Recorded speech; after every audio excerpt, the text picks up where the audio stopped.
Deep gravel and river rock is a real challenge when you're on a big adventure bike.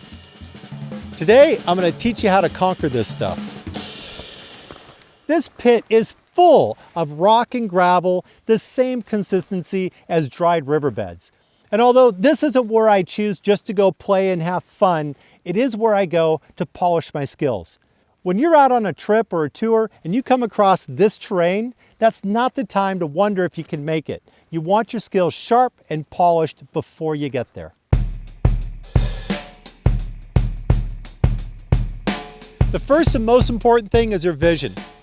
Going through this rock, I'm running maybe 15 miles per hour, never more than 20, but my vision's always between the horizon to maybe 100 feet in front of the bike.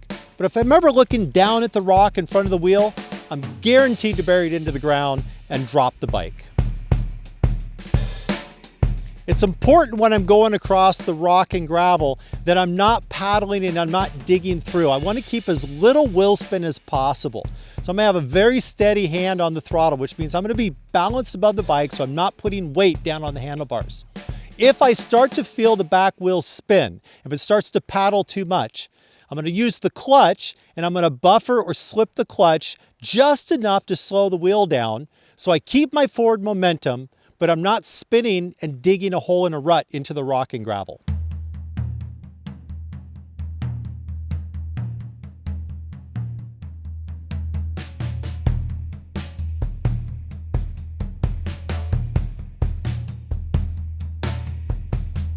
My body weight needs to be back and off of that front tire. I'm going to be behind the center balance of the bike so the front tire can ride up on top of this rock.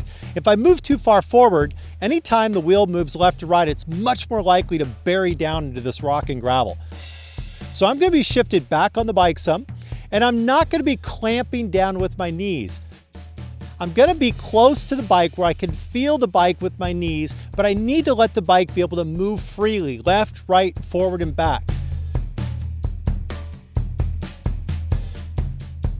I need to make sure I'm staying in a neutral position and I'm letting that bike move left and right while I'm staying back behind that center point, letting that front tire ride up on top of the rock and gravel.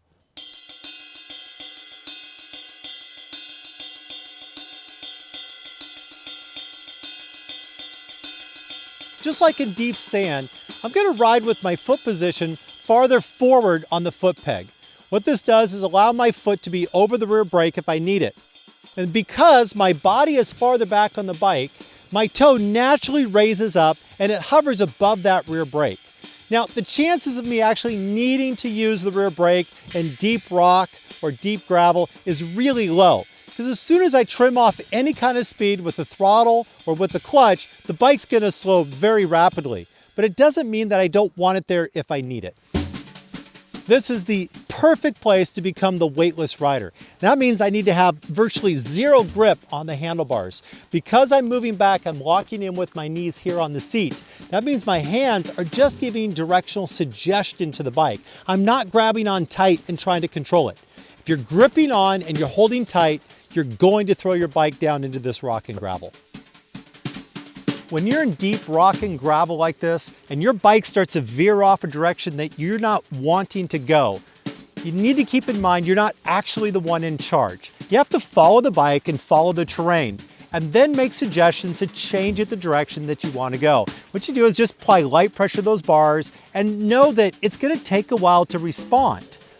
Keep your body neutral and balanced above the bike as well. You're going to be going slow, and if you tighten up or stiffen up, the rock and gravel will win every single time. You may be wondering how much I aired my tires down today. I didn't. I'm running 38 PSI in the front and 42 in the rear. Tires make a difference, but not a lot of difference. Whether you have a street tire or a knobby, you're still going to get through this. The diameter of the wheel itself does make a difference. A 21-inch front wheel is going to be much more stable than a 17. But even with street tires and 17-inch rims, skill will get you through.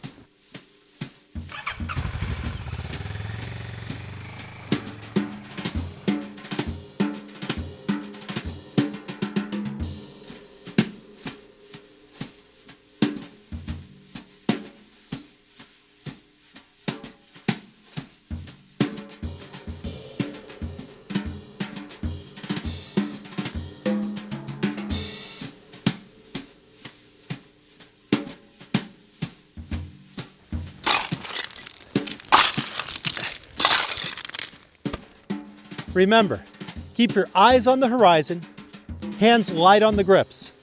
Let your knees touch the bike, but don't squeeze it. Keep your feet forward and over the controls and your weight back on the bike. And don't fight where the bike is going. Let it pick its way through the gravel. And don't get stuck.